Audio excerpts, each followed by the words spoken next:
Hi, my name's Gareth, and in this video, I'm going to run through some simple steps that you can take right now to try and fix your tumble dryer if you're experiencing a loss of heat.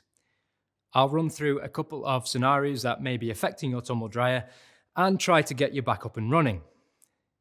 First of all, we need to diagnose the issue. Is your tumble dryer not heating or not drying? If there is no heat, let's run through a couple of checks to rule out some simple issues. First, let's check, is the gas turned on? Most sites have an emergency gas isolation switch visible in the laundry. Check to see if this has been switched off or contact a qualified member of your team to check this for you. If for whatever reason it has been switched off, make sure it is safe to switch it back on again before proceeding. You'll need to reset the switch following the instructions, or if you're unsure, contact one of our engineers to assist you. If the items in your dryer are still hot or warm, but still damp, then there are a couple of scenarios we should rule out.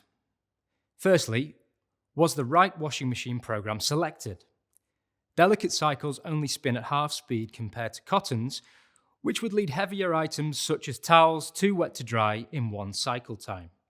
Another possible issue is that your washing machine may not have spun, causing excess residual moisture in your laundry items.